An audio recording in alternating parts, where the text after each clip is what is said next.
Welcome, welcome, welcome to the Marketing That Grows Your Business show. Today, we're going to be talking about mindset. Now, it's one of those things that lots of times we don't think about in the construct of how does our mindset impact our business, the bottom line. Y'all, it does. It's huge. It is absolutely, I would say, the number one reason that I see people fail or succeed. And I think it's something we need to address daily, frankly. There's times in our businesses where, it's money mindset, like, oh, golly, whether you think you deserve the money or you don't. I've often said, people, if you don't value what you know, then neither will anyone else, so it starts with us, is my point. And really, building out our own internal mindset and getting that super strong. It's like a wall, y'all. You got to get that wall lined up. It makes a huge, huge difference. And so our special guest today is going to share some amazing nuggets with us when it comes to mindset. So I'm super excited about having her with us today. As you guys are coming in, just give me a shout out. Where in the world are you today? Where are you joining us from? I personally am still in Virginia, hoping that my internet access is a little better today. We've been working on it. You guys that come every week, you know that the quality of the video the last few weeks has been, well, hate to use the S word, but I'm just going to use it. It sucked. So hoping today is a little bit better. And let's see, where is everybody coming in from? I see Paul is here. Welcome, Paul. I'm so glad you're here every Monday. I'm so thankful that you join us every Monday. Welcome. We have Barbara from Little Rapids, Newfoundland. Is it Newfound or Land? Newfoundland, Canada. You put Newfound. I just wonder. It's so funny because when you don't know areas, locations, you fall back on what you think you know. Is there such a thing as Newfound or Newfound, or is it Newfoundland? See, I don't know. So I would love to know, Barbara. Anyway, like I say, as you guys are coming in, just give me a shout out. Where in the world are you? Today's sponsor is going to be my viral content bundle. You guys, I know content is king, right? Content is absolutely king. And I will say that all day long. It's important. You got to have good content, or, honestly, people aren't going to stop the scroll, right? So content, though, is hard. Good content is hard to create, especially on Facebook. Facebook, our business pages today, it's hard. But I have a knack for this. I don't even know why I have a knack for it. But about once a week, I hit what I call a viral post, where it gets way more engagement, way more shares, way more, the things that matter, comments, etc. This one was posted. It's not my last one, but it was the last one that had fairly large numbers. And so I thought I would share it with you. It's got 66,000 comments, 742 shares, tons of reach. It's over more than 500,000 people reached with this particular piece of content. So guys, you might want to check out my viral content at some point if it makes sense. If you struggle to create content that gets people liking, connecting, etc., then definitely check it out. I'm going to pop it up on the screen for you. I said this a minute ago, content is king, but this is where the real magic is. Engagement is the king of kings, or it trumps even, if you can't get people to engage with your content, then you created content for content's sake, right? So like I say, this is the sponsor for today's show. Check it out, kimgarst.com/top viral, which leads me to the giveaway. We're actually giving away one winner today, the top viral content. So you can grab, the way you're going to win this. So that means you're going to get all of these images that I've created that's proven, that's gotten tons of engagement, tons of reach, etc. So we're going to choose one winner today. The value of that is $397. So how do you win the goodies? The way you win is, we have three core ways of winning. One you share your aha moments in the C area, the comments. For some reason, Facebook doesn't like us to say it using the C word. But anyway, down under, share your aha moments. An aha moment is like if you hear something you didn't know, or maybe you needed to hear it. Sometimes we know things and we just need to hear it again. So use the hashtag aha down under. That's how we enter you into the wheel of wow. We'll be drawing the winner at the end of today's show. You can also tag someone or share it, sprinkle it out into the world. To use my friend Molly's word, she uses the word sprinkle. I think it's an amazing word, so I use it too. I borrowed it from her. And then ask questions. We love them. So please, please, please feel free to ask questions as we go. If you don't want to take notes, we got you. Okay. So I don't want you to worry about sitting there like having to write everything down and, to try to come back to it later. We will give you some show notes if you drop in notes in the comment area down below. Okay. So let me share a little bit about our special guest today.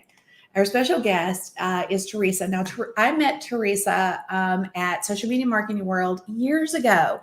We just happened to sit down at the same table and we got to chatting, and I've just watched her business explode in the time since we first met till today. She is amazing. You're going to love her. She is an international best-selling author, an award-winning speaker, a TEDx speaker, trainer, podcaster, and business owner. She is an online business marketing and mindset expert who works with business owners from across the world, helping them to build a business and life that they love. You guys put your hands together for Teresa. Hey, Teresa. Hey, thank you so much, Kim. Thank you so much for that lovely intro and having me here with everyone. That's so cool. Yeah, I'm so excited. I mean, I know that lots of times people are like mindset, like, oh gosh, it's not like that super sexy, tactic, right? Yeah. But it's a principle. It's a principle of doing business. And, it's something I think we all need to really embrace. So Tanya's saying hello. Hi, Tanya. Don't forget, guys, please, please, please feel free to ask questions as we go. One thing I forgot to mention, and you guys are going to stay the whole time for this one thing, okay? Just listen to her talk, right? She's got this amazing accent. Oh, so bless you, Kim. I don't Bless know. you. Those of us in the U.S. have a fascination with accents. I don't even know why, but I love so it. Teresa, tell us a little bit about your backstory. I know you were in marketing before you got started in an online business, but kind of give us a little bit of your backstory, how you got started, and specifically how you landed where you are now. So I think mine is probably not as typical as most backstories, because I never wanted to be a business owner. It was never in my DNA. It wasn't one of these things that, when some people grow up and they're doing things just to kind of make money and have a business, that wasn't me at all. So I worked in marketing for probably 10 years. I worked for other people. I did a degree in it. I loved being an employee. I was a very good employee. I liked being patted on the head, being told I'd done a good job. And I basically went through a bit of a life change. I separated from my husband at the time. I had a daughter who was 4. And when you suddenly look at life and go, am I really happy with what I'm doing? Is this right? And I joke, maybe it was like an early midlife crisis.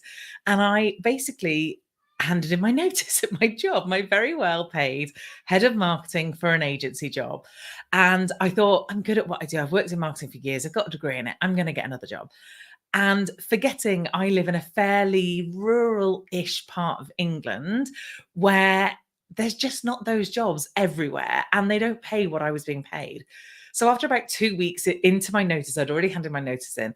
After about 2 weeks in, I started to realize that there was no job coming and I needed to think of a plan B. And suddenly someone who I knew had got a restaurant and they said, would you do our social media for us? And I was like, I'll give it a go. And I worked out what I'd charge them. And then I thought, what if I do this? What if I take on my own business and I start doing this for myself? I just brought in all this money for this agency. What if I can do the same? And with no money, no husband, parents, but no rich parents. They had no money from anywhere coming in. I literally just gave up my job overnight, which, like I said, must have been some kind of crisis I was having. And I started my own marketing agency. And I started being the person that would consult and go in and do social media or do marketing for people who couldn't afford to bring in a full-time marketing person at my level. So I started off doing that, and I wanted to make sure I was really, really good. I wanted to make sure that when I was telling people I knew social media, that I did know social media. So I started to scour, how could I learn more about this? How could I understand more? And I basically found all the online experts, that the likes of Kim and the likes of Mari and all these other experts. And I started to do all of their stuff, and I started to learn. And then I started to speak, and I started to speak at local networking things and these mum places where there would literally be 3 people at the play barn, and I would go and do a talk to them. And I really loved it. And I also loved working with those business owners who didn't have a team, who didn't know about marketing, didn't know how to do it. And basically, I started to look at the online world and go, how can I do this? So I had found a new partner, which turned out to be my new husband, couple of years later. And I said to him, you know how I've built this agency and it's really good and the money's coming in and we're doing great. What if I just gave that up tomorrow? What if I spoke to all those clients and went, yeah, not going to do this anymore? And I basically swap over to the online business. And to a degree, that's what I did. I created my membership and I started doing courses, and I started speaking on bigger stages to more people. And honestly, it just lights me up. I remember the first coaching call I did with my members, and it was the first time I'd done it. I'd never had a membership before, and I was like, what if I hate it? And it was late. It was like 7 p.m. in the UK, and I was like, why have I picked it this time? So like, what if I hate it? So I get on this coaching call, and I come off 2 hours later, and oh my word, I was like, I can do that all day, every day. And then as time has moved on, and I've had the business 8 years now, so probably 6 years in online space. And I have realized that mindset comes into every single thing that we do all the time. Even when you have all the strategies and all the tools and the coolest things, if your mindset isn't working, then it's not going to work for you and you're not going to achieve what you want to achieve. So over the last few years, I've done a coaching diploma. I have done a lot of work with myself and my coach and other mindset people to understand more about this world and how I can help impact other business owners, to give them the strength of mind to keep going with this, because man, it is tough. Having a business is tough. It is tough. And, you basically went from a really well-paying job and just made a snap decision. Yeah. And you did it not once, but twice. Yes. So, and I think that's a Yeah. fascinating story, because I think the fear factor for so many of us is, oh my gosh, like I can't do that. So lots of times they'll build a bridge to the next revenue stream Yeah. before, but you didn't do that. Like you just burned the bridge down. And so from a mindset perspective, what does it take to do that? Like if you were to go back and look at what that took to make that decision, not once, but twice, like I'm just going to burn that bridge down and I'm going to go full force into something that's I've not done before really at all. What does that look like? What did that look like? Like in hindsight, what did that look like for you? So the first time it was very much, I'm not happy. Like I had been through something quite big, like a divorce, losing, my partner leaving, my bringing up my daughter on her own. And that was so big that when I looked at the job I'd got, I was like, do you know what? That isn't making me happy. And right now, what I need is to be happy. Like, so that didn't feel so bad. The next one was really interesting. So, and this is such a good lesson as to why mindset is so key with marketing.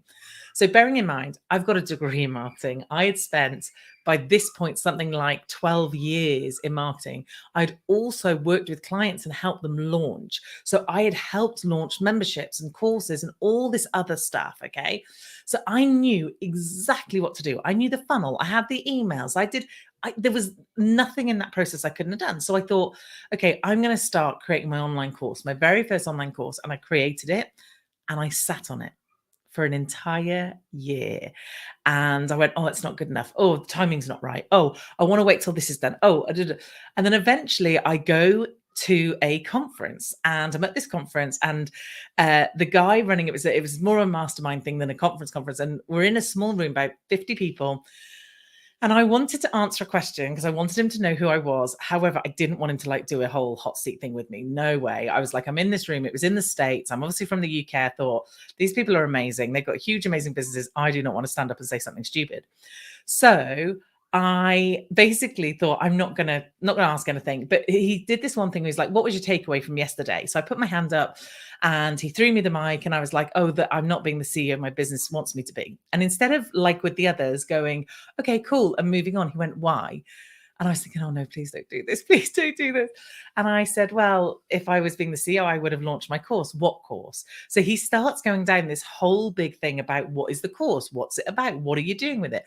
And he eventually said to me, so why haven't you launched? Why haven't you sold it? And I said, I don't know, I guess I'm scared. And he's like, what are you scared of? And I said, well, what if no one buys it? What if someone buys it and they hate it? What if someone buys it and they go, you don't know what you're talking about? Like there was all these millions of what ifs. And he said, so you're scared of failing then? I was like, yeah, I teach this stuff. I'm scared that if I do it and it doesn't work, I'll fail. And then he said to me, how many have you sold already? And I thought, is this guy listening? Like, I haven't launched it. I went, none. He said, well, you failed already then, haven't you? And it honestly, it was like a punch in the stomach. And I realized that that was it. I was so scared of failing, but I was already failing because I hadn't even launched it. And then the question I ask myself all the time is, well, what's the worst that could happen? And he said, how much money are you going to lose? I was like, bit of time and probably a couple of hundred in Facebook ads, but that's it. And he's like, so you're not going to be homeless. You're going to be well. Your children are going to be well. Your husband's well. I was like, yeah. He's like, well, then what's the problem? So good. So good. That's such a valuable lesson. And I hope that those of you who are listening live with us and even potentially on the replay,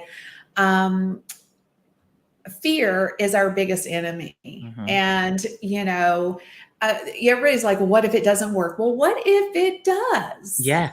What if it does? Flip that verbiage that we tell ourselves. Like you look in the mirror and like, well, what if it doesn't work? To all the things you just said. What if nobody likes it? What if somebody says something negative about it? Well, this would be good if tune all that out. All that's I call it the little devil that sits on this shoulder, the one that's the negative Nelly.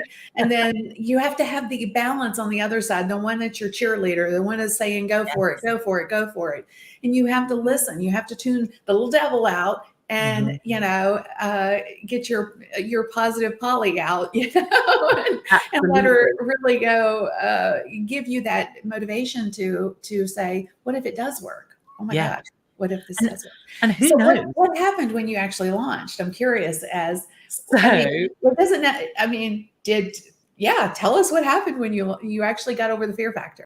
So they first off said it was too cheap. So I put the price up a bit and I went live or I did a story. I can't remember which, while I was still at the event, and basically said, hey, I've got this thing coming. And I find that's really useful. The minute I put something out into the world, I have this commitment to other people and therefore I make the commitment. Whereas if I'm just promising myself, I'll have it done by next week, I never do.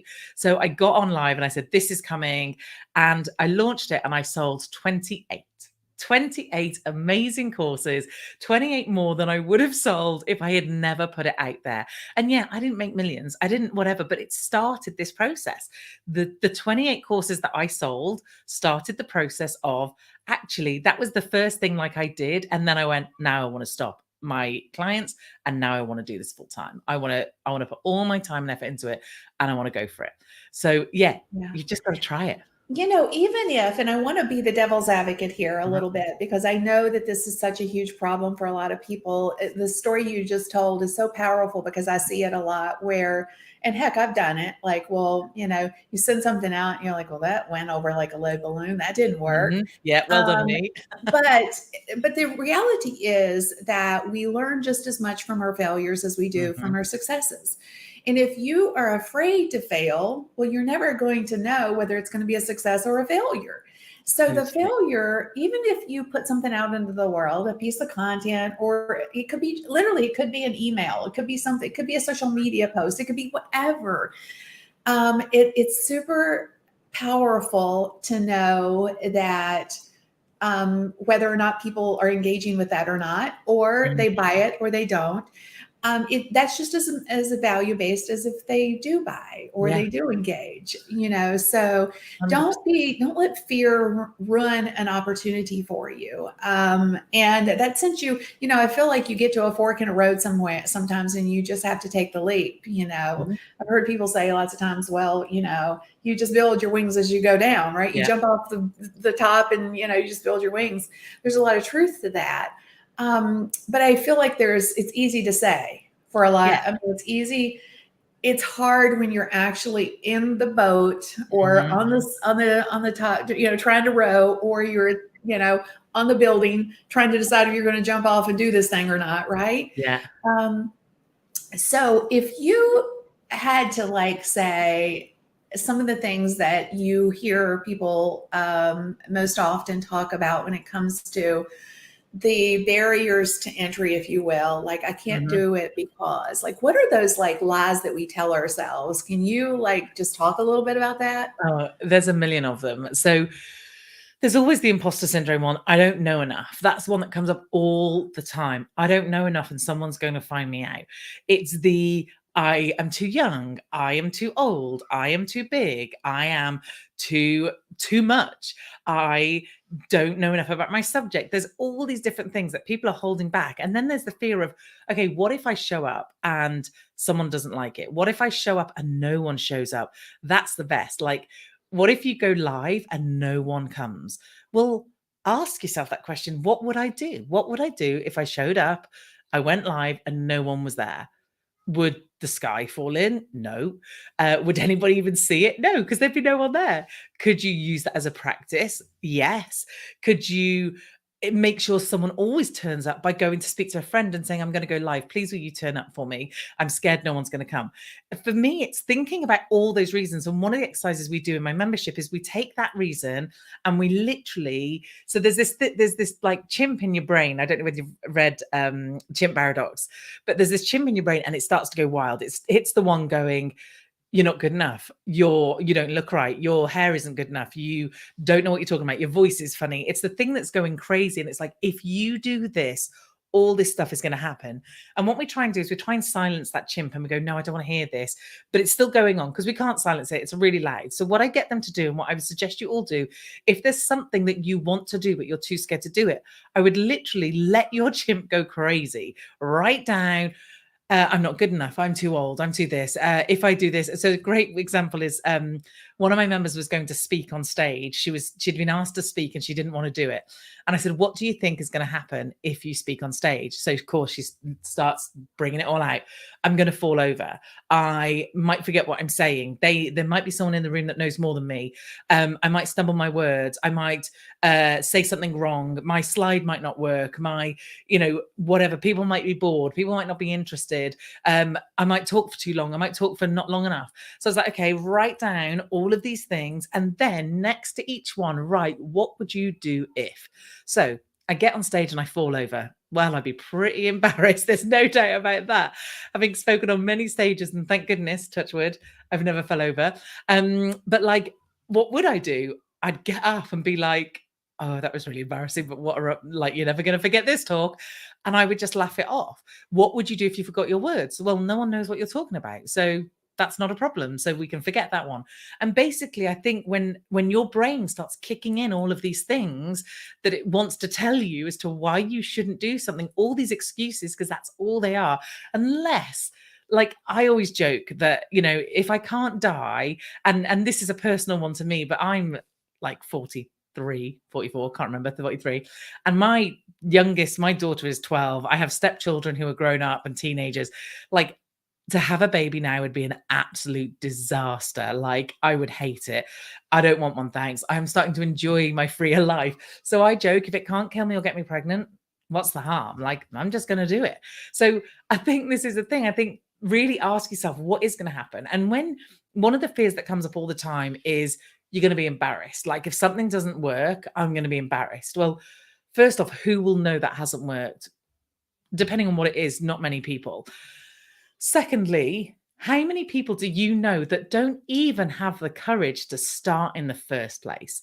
Like, I've got many people in my world, and most of them don't even have a business. Like, they won't even try it. They won't even go there. They're too scared. So, if I do something in my business and it fails, or what I deem as fails, then do you know what? I'm still 10 steps ahead of most people I know because they wouldn't even get the guts to start the business, let alone give something a go until, it doesn't go the way you want. So yeah, so many excuses, so many excuses. So it's so funny because so many of those things Mhm. you and I both have probably had to overcome. So like when live Always. video first started, I was like, yeah, I am never doing that. Like I was a perfectionist. And I always thought video had to be so perfect. Nobody, and I found that nobody cares if my nose is shiny and my hair is standing up, or Yeah. if I stutter. One of the things, and Allison just mentioned this, she says, what if I stutter? Oh Yeah. yeah, I would attract fellow stutters. So Right. Allison, my brain operates faster than my mouth and it gets me into trouble like a lot. So like, especially when I first started live video, I was constantly trying to my brain my brain was saying I needed to say wasn't coming out of my mouth fast enough, Yeah. so I would do exactly that. And I found that the more I practiced, done the live video piece, the easier it became for me to control the flow of my words. Sometimes my brain, like just now, I did it. I just found myself. Now I kind of pause, I slow down a little bit, and I take a breath. It's seamless now, but when I Mm. first started, oh my gosh, it was like a nightmare. I would look back at it and I judged myself. And this is what I want you to hear. I was the Yeah. judge. I judged myself. Nobody else did. Nobody else said, "Oh my gosh, Kim, It's your awful. mouth was not working." I just, Yeah. now if I stumble, I just make fun of myself. But in the beginning, it was hard. It was a hard thing. Do you not find, Um, Kim, now I think we're in a position where people like to see the human side of us. I don't yes, want to see a robot. I don't want to see someone who's so perfect and so like presented, and I want to see someone I can relate to. And therefore, if you stumble over your words, great, because that makes me go, do you know what? And I use this kind of saying quite a lot, but I remember watching Mari Smith on a live, and bearing in mind Mari was the queen of lives for a long time, and she forgot to turn her mic on. And she spoke for 10 minutes and didn't realize she hadn't got a mic on and no one could hear her, right? and everybody's like, "There's no mic, there's no sound, there's no." Yeah. Yeah, yeah. And I'm like, well, if it can happen to Mari Seth, then it can happen to anybody. And it's like, it just shows the humanness. And I think there's something in the mindset of that as well, getting confident of going, do you know what? I'm all right being me. I'm all Yeah. right.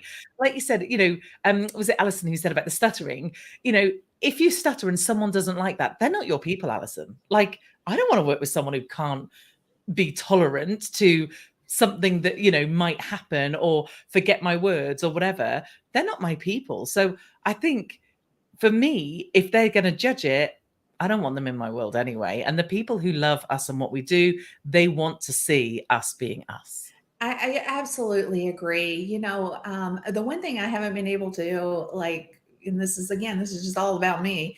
I haven't been able to just go live with out my makeup on yet. So that's No, me still, neither. but like I've had like crazy things happen. I've had, a lights fall on my head. I've had my sound go out. Quality of my video has been horrible. Like, I mean, the things, and for all of you who've just stuck with me over the past little bit where I've been in this rural area and the internet has been so bad, many apologies and thank you for hanging in there with me because it's just life. I mean, and I Yeah. think that's the thing that we have. And that's a mindset shift for us. And that's why I really wanted to key in on this. We judge ourselves way more than the viewer or the reader or whomever, Yeah. it's really, and if we can understand that it's not about us, Yes. it's all about showing up and serving, then so many other things will fall into place for us. And So you said it before, Kim. It's like we do judge ourselves. And I always tell my members, you want to be the scientist, not the judge. Okay. You don't want to be, when you do something and it doesn't quite go the way you hope, don't be the judge that goes, what were you thinking? Why did you do that? Every time something happens that isn't the way I'd like it, I always start a sentence with, well, that was interesting. Like, and if I journal, I don't know about anybody else if they journal, but I find that really helps. And I'll journal going, well, that was interesting. That didn't go as I expected. Why might that be? And then I kind of ask myself these questions. And then I try not to beat myself up, because that is then going to have an impact on what we then do in the future. yeah. And I'd just like to ask those of you who are with us live, do you let things hold you back because of a mindset trigger, in your business? And what is it? Like, we've been just talking about a few things, but like, what is your thing, that holds you back? Teresa talked about a course that she put, she created and then didn't, market it initially. I'm sure all of us have things that we sit on, or that keep us from moving forward, just because we've got a mindset trigger that won't let us move beyond that. So from a growth perspective, though, if we're looking at mindset from a growth perspective, how would you define that? In the context of just even the money, I know a lot of business owners get hung up on the money piece. So can you talk a little bit about the growth mindset and how you master that? About everything comes down to your thoughts. It's all your thoughts. Okay. So the opinion and thoughts we have about everything in the world comes back to what we think. And it's back to one of those things where, where, I don't know if you've ever bought a new car or you're going to buy a new car, and you've been and looked at it and you pick the color and you're waiting for that new car to arrive, and you get back in your old car and you get on the road and suddenly it's like that car, that car, that car. It's the same car. You see it everywhere.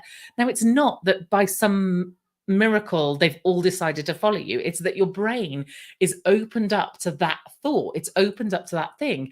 And therefore, the more you think about it, the more you see it. And the same works on the reverse. So if you are thinking, I've got no money, I've got no money, I've got no money, money's terrible, money's awful, people who have money are not nice people, then all you're going to do is train your brain to look for examples of that.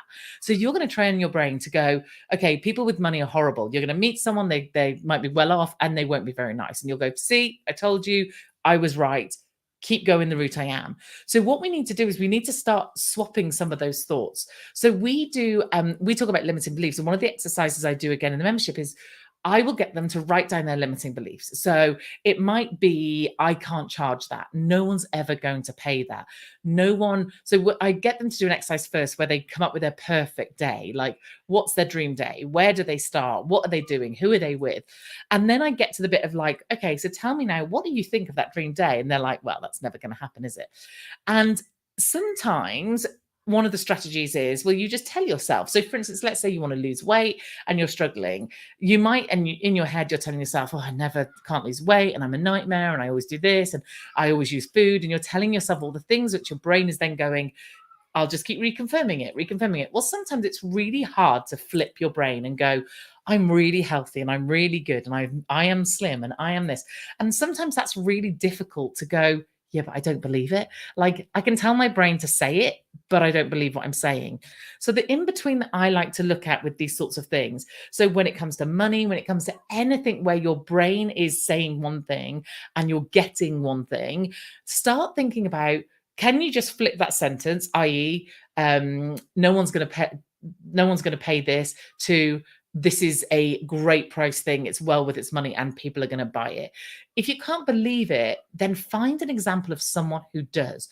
So for instance, I often used to think that how I looked was not good for speaking on stages, and that someone who lives in a slightly larger body would not work well on stages. So what I had to do is, because I couldn't flip it very easily because it didn't feel true, I had to find examples of people who proved me wrong. So like, I would look at Oprah Winfrey, she's lived in a larger body before. She's done pretty well, I believe. She's doing all right. Like, I had to find an example of people that proved my theory wrong. So when you're in a fixed mindset that says, I can't do this. This isn't for me. This doesn't work. No one's going to buy it. Like I can't do the tech. That's what I hear all the time. I'm rubbish at tech. If you keep telling yourself you're rubbish at tech, your brain is going to prove to you that you're rubbish at tech. If you tell yourself, I'm rubbish at tech, but I'm smart and I can learn things, then hopefully your brain will start moving you towards that. So our thoughts are crazy, crazy powerful. They're so very important. And if you don't mind, I want to just talk you through just this little model that I've borrowed from Brooke Castillo. It's called the CTFAR model. And basically, it's a great one to show you how your brain works. So the C is circumstance. The T is your thoughts. F is your feelings. R, I have to write it down because I forget it every time or I get it in the wrong direction. A is your action and R is your result. So let's say the circumstances, you've just put out a quote for some work and they've said no, or you've just asked to go on a speaking thing and they've said no, or you've just put an offer out and no one bought. So let's say that's the circumstance. The circumstance is always the truth. You can prove it fact by law, okay? I can prove that if I put something out to sell and no one bought it, I can prove and go, look, no one bought it. There is no sales here. So it has to be a fact. So the circumstance is always a fact. So no one bought, your client didn't sign up, whatever it was. So the next thing that comes after the circumstance is your thought. So if, let's say, you put a client thing out there and they didn't buy, you might come back and go, well, that was because it was too expensive, or that was because they don't think I had enough experience, or that was because, and your brain starts kicking out all these thoughts. Your very helpful chimp in your brain is kicking out all these thoughts, telling you why you didn't get it. And none of them are positive, okay? So then you're feeling from that. So you have these thoughts about, well, I was too expensive, or they obviously didn't think I was good enough. They didn't think I knew what I was talking about. I'm terrible at selling, which then makes me feel like a failure. It makes me feel frustrated. It makes me feel angry. It probably makes me feel very sad and annoyed and fed up. And it probably doesn't make me very it probably demotivates me. So then the action might be that the next thing that comes up, I either massively reduce my costs or I don't even go for it because I'm thinking, no point me going for it. I'm not even going to get it. And then the result of that action is I don't get the work, or I end up getting the work for way cheaper than I should have done. And I hate doing the work because suddenly I'm working really hard for not much money. Okay, so you saw how that went through. So let's flip it. Circumstance exactly the same. Fact, can't change it. You put a proposal out there, you didn't get it, and that's the fact. So let's say with your thought, if you can change that initial thought, or if you catch yourself starting to have those negative thoughts and you can tweak them to go, okay, I didn't get this one, but it wasn't a right fit for them. I didn't get this one. It wasn't in their budget. They didn't see the importance of it, but that doesn't mean that it was too expensive. I didn't get this one. They didn't like me, but that doesn't mean there's anything wrong with me. It just means that we weren't a good fit. I didn't get this one, but they weren't the right client for me. So if you can kind of flip some of those things, okay, some of those thoughts, then what is going to happen at that point is going to drop to your feelings. And your feelings are going to go, okay, I'm a little bit annoyed, a bit fed up, but I'm all right. I'm not anywhere near as angry. I'm not anywhere near as demotivated as I was in the first example. I'm just a little bit, or it might spur you on and go, yeah, okay, they're not my customer. Now I feel motivated to go and find who my customer is. Or you might feel determined that, yes, I can charge this and people will buy it, which then results in your action, which might be, I'm going to go and find X amount of new people to quote, or I'm definitely going to go for that next quote because it's nothing personal. It just wasn't right. So why wouldn't I go for that next quote? And then ultimately could result in the fact of maybe you get that client. And if not, you've put yourself out there again. So can you see how just changing that thought at that point then affects how you feel, then affects what action you take, which then affects the result you get? So hopefully that's helpful. That was incredible. I love how you broke that down, because the circumstance, you're right. Like so many times you get a no and people are like, oh, my world has ended. Like, oh my gosh, I can't do this again because I can't handle the no's. And the no's are just the fastest way to a yes. Y'all, I mean, seriously, and of course, this is easy for me to say because I've been down the road maybe, but the reality, it's a truism in the business space. If you look at anybody that's successful in any business model, they've got no's. I mean, massive no's. I mean, I forgot, Michael Jordan said, he got, he didn't make his high school team, right? I mean, Michael Jordan, Yeah. Y'all, if he can get a no, we can survive a no. I mean, Yeah. because that And means what was that, his thought process? What if his yeah, thought process was, I'm no good at this, and he just stopped? your Like, greatness is there, you guys. mm, It's just you can't let the no's get you down. Otherwise, then obviously you don't get to the greatness because you convince yourself that you're not worth it, or nobody's mm, going to pay this, or all the negative things that we just talked mm, about. So I know one of the things that you talk about quite frequently is hacks. So, mhm. like, can you share like maybe 3 hacks to, working on developing a stronger mindset? Yeah. So the first hack I've already said, but it's ask yourself, what's the worst that can happen? Like, and really listen to yourself when you ask that. And like I said, if we play these things up so massively in our brains that we think it's going to be so much worse. And actually, the truth is, it's really not that bad. So definitely ask yourself, what's the worst that can happen? Couple of the other tools and things I use is I do meditate. Now, meditation has been proven for so many people for so many things. I have a brain that I think most business owners have that never ever turns off. It thinks constantly. Like the minute I wake up, I'm awake because that's it. My brain kicks in and that's my day started because I can't stop thinking. So for me, meditating really helps because settling that brain and moving into a different brainwave actually makes you more creative and makes you more thoughtful and gives you better ideas in the long run. And there is some kind of joke that says, if you haven't got time to meditate, you need to meditate for even longer. So I do meditate. And then for me, the other one is journaling. So often I will, and these might seem a little bit woo and a bit like, oh, really, Teresa? But honestly, the journaling thing in particular is great because often what that chimp in your brain wants to do is it wants to just go crazy and let it. Write it out on the paper, scream it and shout it on the paper, write all the words. And I always joke if like my husband and my stepchildren ever read my journals back, I'd be in trouble. But like it's getting it all out there. And then once you've got it all out there, I always kind of talk from if I came from love. So especially if you're angry with someone. And like I said, this is very helpful when you meet your now husband and he has a 15-year-old daughter and I just move into her life. It's very tricky time. And so at the end of me ranting, I'd go, what if I came from love? And then I'd go, okay, so I'd understand that she would behave that way because of this.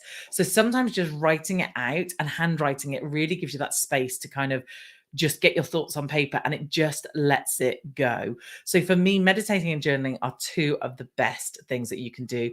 And like I said, in terms of little things, what is the worst that can happen? For me, that's really helpful because that has stopped me so many times where I've painted something to be way bigger in my head than it actually is. And actually, it's much, much smaller. I just needed to give it that thought. So, yeah, those are my 3. I love, love, love that. And I think those, especially, you said, oh, this is kind of woo, but I promise you guys, if you look at any successful entrepreneur Mhm. out there, they'll tell you basically the same thing. They have a process. They get their mindset straight Mhm. so that they can do the bigger things. And it's Yeah. super powerful. I know you shared an example of you mastering mindset in the context of what's the worst that can happen, right? Mhm. But do you have a success story from maybe a client or somebody that had whether you call it a limiting belief or a mindset block, Mhm. and because you helped them master it, they were able to do fill in the blank. I'd love to hear a success story. Yeah, so I'm just thinking. So we do sometimes we do some activities, and this might answer some of the other things in terms of those no's and getting this value. So we do kind of um like number challenges, right? Okay, so the challenges are, let's say you want to get yourself out there and you want to get on. One of the ways you can do that is getting on podcasts, or let's say you want to journal or blog, somewhere, and you want to do that, and that's going to help you get out there. So maybe you've written a goal that says, "This is my goal. I'm going to do this." Forget about the goal, as it were. Think about the action. So set yourself an action just to ask 5 blogs a month or to ask 5 podcasts a month. Don't even think about the outcome. The outcome of what they say is neither here nor there. That's your goal. That's your action. And mark yourself on that, not on the end result. Mark yourself on, did I reach out to 5 people? And imagine it more like a numbers game. So we did this activity in my group. I have a small group coaching with some people, and we have like a money making exercise. So every so often we'll do a challenge, a money making challenge. And I make them do very scary things, like put themselves out there more, like go and offer something to someone, like go and ask for a sale, ask for referrals. And we did this, and I had one, and I, at the beginning of the challenge, I get them to kind of predict what they're going for, or say what they want to go for. And so they all privately message me and tell me how much their kind of goal is that they want to get. And we did a whole load of work. And this one girl in particular, she was amazing at what she did, but she was terrified of putting herself out there. So we did all this work around, okay, what's the worst that can happen? What's going to happen? You know, what if you did this? What if you did that? What could go right? That's the other thing we look at. Like, imagine, forget what your fear is. What if this actually went to your wildest dreams? And she put herself out there in some really scary places. And she went and approached people, and she went and asked for sales, which she hated doing. And at the beginning of the challenge, she put in an amount of money and said, this is what I'm going to try and aim for. And I remember thinking, like, yeah, that's okay. But I think if you put your time and effort into it, you could probably get more than that. And she came away from the challenge 4x'd what she wrote down, because she just did it. And what's so lovely, and often when I'm coaching someone, they'll say to me, if you tell me to do it, Teresa, I'll do it.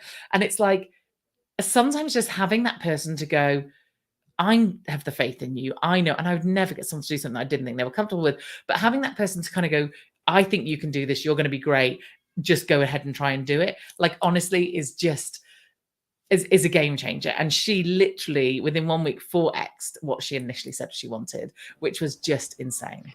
You know, you just said something super powerful. One, helping people stretch their boundaries and their limits and getting out of their comfort zone is probably the most amazing thing as a coach that we can do. You know, it is, because my husband has often said, he's retired military, and I've heard him say this so many times over the years. He's like, we can't get to our limits on our own. We have to be taken there. Yeah. And, you know, he's usually looking at it through my mindset for sure. But even the physicality of things, like in the military, it's like we normally, as we don't push ourselves beyond where we get comfortable. Like, I mean, we might tip our toe in just a little bit, like, you know, just to say we did, but to really go all in, it's just human nature not to do that. So if you are not uncomfortable each and every day in your business in some capacity, you're probably not doing it right. Yeah. Because the reality is there's amazing things on the other side of our comfort zones. But again, we like to be comfy. We like to feel warm and cozy and like where we are in life. And, you know, but we have to get outside of our comfort zone to really achieve amazing things. And like, so that was so brilliant. Sometimes you need someone to help you do that. Yes. Like, it's not easy to do it on your own. It is not easy. I really believe, I mean, that's one of the reasons I stay in a mastermind, because I feel like if I don't, I will not stretch to the bigger ideas, you know. I will not do the things that I need to do. And I think when you're with higher level entrepreneurs, or anybody that will push you, encourage you, you know, make you realize you can do the bigger things. It just creates the perfect storm, the perfect environment. So my sister calls my husband's quotes. She says, you know, hashtag Joe speaks. She's got a whole line of his quotes. I love it. I love it. Good bring out like his own memes with his own quotes. I know. I'm like, dude, you would be so powerful if you just come online. He thinks social media is the devil. So I haven't been able to convince him, but I'm like, everybody would love you. It's so funny, Kim, because we have so many things in common. And one of them is that my husband is ex-military. He was in for 25 years. And I don't know about you, but he's a voyeur he is on social media, but he never posts, never does anything. But no. Yeah, same. I'll say to my husband, have you seen my story? Did you see my story about? No. I went, I could have divorced you 3 times on my Instagram. You would have never have known, because you don't look at it. So one day I'm showing my husband a puppy dog, puppy dog reel, and he's like, "Why do you get all these like cute Yeah. reels and all these puppy dogs?" And he said, "All I get is what do you say? Pimple popping videos and soft porn or something like that." I'm like, honey, that's because that's what you look at. Yeah, that says a lot I'm like, about you. that's a problem. If you love the cute videos, That is you have so to start funny. looking at them. I love it. He was just saying, I'm getting all these like, That's brilliant. ridiculous things. I'm like, why? I'm like, well, you must have paused on that at one Yeah. point or the other.